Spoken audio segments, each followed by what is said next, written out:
Since E3 came to a close a little while ago, there hasn't really been that much worth talking about in the news, at least to me. So what I thought I'd do here is just sort of collect a few different news stories that I found interesting and put them all into one video. Reason being is that I don't think on their own they would really warrant a whole video, or it might just be something like a 2-minute video. I've got 4 smaller stories for you here, but before we get into those, as usual, I just want to take a moment to thank everybody for the recent support on my videos. I mean, for smaller channels like mine, literally just watching them helps more than you could understand. And I've had some really cool conversations with different viewers in the comments, and it's been just really fun. So thanks to everybody for all of that. And if you're watching this and you're not currently subscribed, maybe take a look at my other stuff. If you think it's something you'd enjoy, then consider subscribing to the channel. We talk about news things, I do reviews, impressions, and some other bits as well. So if that sounds interesting to you, subscribe today. Now then, let's get into the news. So, as I said at the beginning of the video,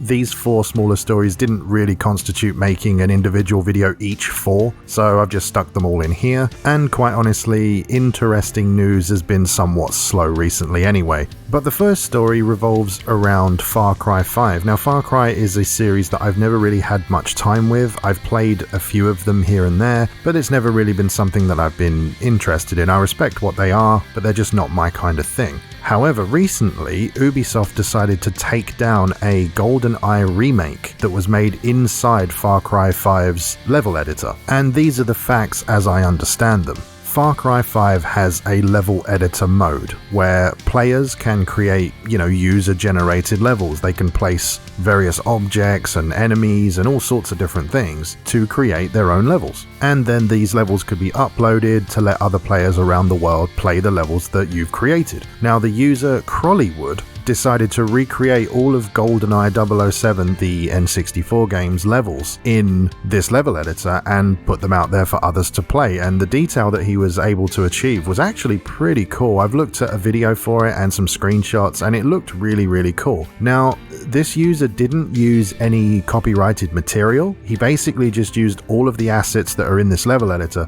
to create something that looked like the Goldeneye game. There was no 007 imagery, there was no actual names used or anything that could be constituted as copyright, except I suppose the layout of the levels. I mean, can you even copyright that? I'm not a lawyer, I don't know. It just looked like a really cool fan recreation to me. But what followed was not quite as cool. This was Ubisoft taking down all of the levels that this creator had made, and they said that it was due to a copyright infringement claim by the owner of the 007 license, which I believe is MGM. Now, that's the facts of the situation, as I said, but if you want my opinion on it, I think this was kind of overkill, like a bit much. I mean, yes, of course you can't just take copyrighted material and pass it off as your own thing, but there are a few things to keep in mind here. This user wasn't making any money from this. There was no actual copyrighted material used. The only similarity to the Goldeneye stuff is literally the fact that it's, got levels that look kinda similar, even though all the assets used in this level editor are all designed by Ubisoft. So I don't really see how this could, hurt MGM or the James Bond license. I just don't really see how this would constitute copyright. If there's some sort of technicality there that I'm not aware of, then fine. But I don't think this was hurting anybody. I don't think there was any reason to go and take these down. I really don't. It just kind of feels like the big bully in the playground puffing up his chest and pushing down the littler people. It just feels a little gross. I don't know why it was such a big deal to MGM to try and take this down. It just doesn't seem right to me. Now, of course, I will cover myself and say, if a copyright law has been broken in some way or another, fine, okay, take it down. But at the end of the day, this I don't think was hurting anything. I think it was just a fun little thing someone decided to do, and this creator did put in, I think, something like 1,400 hours to make this, and to have it just taken away is kind of awful. I mean, he was cited as saying that he doesn't think he'd be able to restore these levels in any way, shape or form because of the fact that he's, quote, on their radar now. So yeah, and again, I kind of understand it. If it's something like, sometimes fan projects get shut down because they are creating something that literally looks like what it's supposed to be, in the sense that, remember, there was a Mario remake inside, I think it was Unreal Engine 4, if I remember. And, it was literally Mario with all the things that look like Mario. This is just kind of a level that's set up to look somewhat similar. I don't really know if you could copyright the way that computer terminals sit in a level. Do you know what I mean? Maybe you can. I don't know, but that's the story. To me, it just feels like a bit of a overzealous move by MGM, but I'd like to hear your thoughts on it below. The second story kind of made me laugh a little bit, and I think this might rub some people the wrong way with my opinion on this, but I'll give you the facts first. So, the management at CD Projekt Red, who are the creators of The Witcher and Cyberpunk 2077, have now said that Cyberpunk is at a quote, satisfactory level of stability. And they've said things like they're happy with the amount of stuff they've been able to fix. And I should just quickly clarify, when they say a satisfactory level, they mean the stability of the game and the bugs and things like that. They don't mean the game as a whole. They're still pretty unhappy with the way the game turned out as, a product, but they're kind of happy where they've got to with stability and bug fixes and things like that. So I think that's an important distinction to make. And for me, from my point of view, I'm somebody, anyone who watches this channel will know, that is happy to let people have their opinions and to let other people like things, and I don't have to like them, they don't have to like the things I like. It's just kind of the way I am. But when I read this title, my brain instantly said, well done for getting it to the absolute bare minimum, which sounds really harsh, and I know it's really harsh, and I don't even really feel that way, but it's just kind of, I think because I was so angry with the way it really came to us, the way it turned out originally. So after calming down a bit and sort of collecting my thoughts on it, I just think that the game is factually and objectively not what they said it was going to be. And I don't think anyone can argue that. And if you did try to argue it, and I'm not saying this is even just my opinion, I'm just saying the game came out and was nothing like they said. Like it just wasn't like what they said. But it can still be enjoyable to people, and that's absolutely fine. I mean, if you're someone who played this and you just fell in love with the world or the characters or certain aspects of the game, the way it looks, literally anything, people can find enjoyment in anything. I've said this before, I found a lot of enjoyment in Anthem when it came out, and Anthem was again objectively not what they said it would be, but I enjoyed it. The opposite was true with Cyberpunk. I played that the day it came out, and I didn't like it. I didn't click with it. I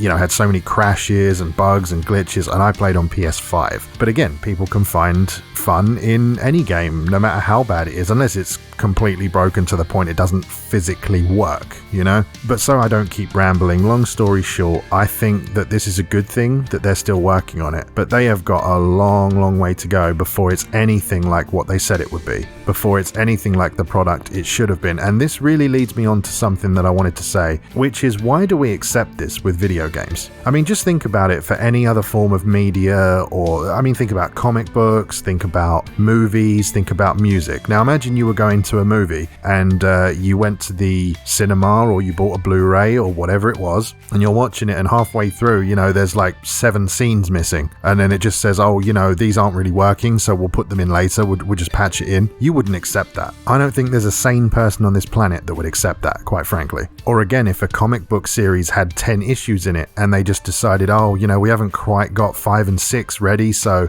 what we'll do is ignore those and we'll just bring them out after the rest of them. So again, no one's going to accept that. Or a song missing, a middle piece or a chorus, and they just said, we'll patch the chorus in later. Like, it doesn't work that way. So why do we accept it with games? Why do we accept broken or unfinished products? And not to mention, it's the most expensive media of all of those things. Blu-rays are what? I'm going to use dollars here, something like $20, I think, for a Blu-ray. Comic books are a few dollars. Music, most people just stream it on something like Spotify or Amazon Music or whatever, and they pay a monthly fee. Again, games are $50, $60, $70, and, £70 in the UK now for some of them. And why the hell do we pay that much money and then just say, just finish it whenever? It's ridiculous. I think if any game comes out broken, like Cyberpunk factually did, it should be deemed unacceptable. It's actually another reason that I don't buy digital games. I mean, if I was to pay full price for a digital game like Cyberpunk, and I know Cyberpunk did get some refunds and stuff, but there was a lot of games that came out where they wouldn't refund you if the game was just bad. There's been a ton of them where that's happened, and at least if it's a disc, I can sell it.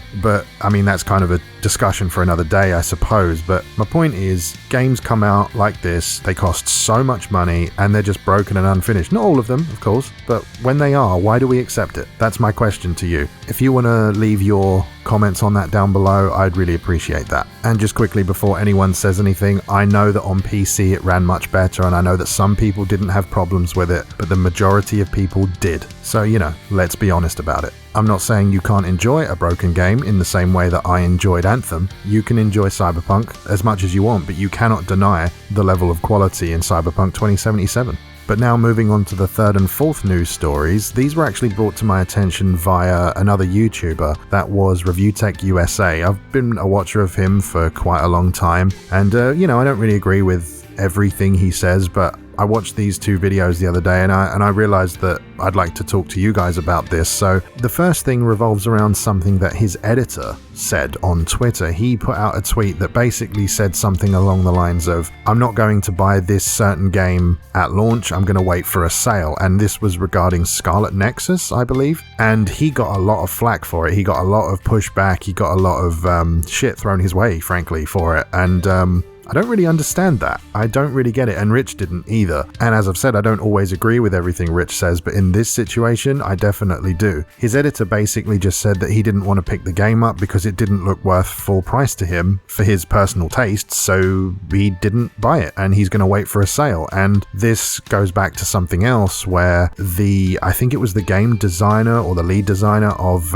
Days Gone, the open world zombie game, said that if people want to support a game, they should just buy it on day one for full price. And I mean, how do you know if it's worth that unless you play it, I guess? I mean, there's some games where you kind of know you're going to enjoy it. I think people have a feeling for that sort of thing. But for something like Days Gone that was a new IP, to just say, yeah, I'll blindly support it at full price, why not? You know, and a lot of people buy digitally, so if they didn't like it, they wouldn't be getting their money back. It's just a weird thing to say, and it starts to feel like game developers, not all of them, in fact, not even anywhere near a majority, I'm talking about a very small minority of game developers, seem to have this all of a sudden holier than thou kind of attitude towards their games. And while I understand and have a lot of respect for pretty much every game developer, the work that they put in and the hours that they put in to create these worlds that we play in is just unparalleled. They're just some of the hardest working people out there, and to have your game come out and not sell very well and you don't get to make any more, you know, in that series, or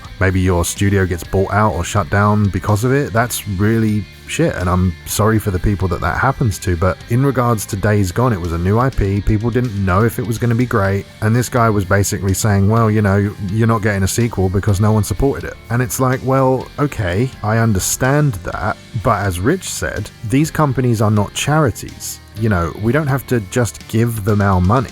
They're not entitled to the money in my wallet just because they made a game. You know, if the game doesn't look good to me, I'm not going to purchase it on day one. There's plenty of games. In fact, I literally today, I'm playing through Final Fantasy VII Remake at the moment, the upgraded PS5 version, and I've never played it before. I didn't play it when it first came out because I'm not the hugest Final Fantasy fan, even though I've dabbled in the series. You know, I played 15, I'm not a huge fan of it. But my wife asked me if I was enjoying it, and I said, you know what, yeah, it's actually pretty fun, I'm quite enjoying it, more than I thought I would. But I would have been a bit annoyed if I'd have paid full price for this, because you know how it's going to be in however many parts. I paid, I think, £25, which is something like $32, something like that for it. And of course you get the free PS5 upgrade. And originally it came out at full price. And obviously if I'd have paid full price for it, I don't know if I would have enjoyed it as much. But that is a completely subjective thing. It's going to be different to everybody who looks at it. So if you're looking at something like Days Gone before it comes out, it's going to be completely subjective whether you feel like it's worth the money or not. You know, are you going to pre-order it? Are you going to buy it when it comes out? Are you just going to say, well, I've got other things I want to play, so I'll put that on the back burner and buy it when it's in a sale? It's just a completely arbitrary thing. And I think the simple fact is Days Gone didn't look that great to a lot of people, so a lot of people didn't buy it on day one. I think that's literally the end of it. I've never played it, it's not my sort of game, and I probably never will play it. But what I'm saying is for other people that may have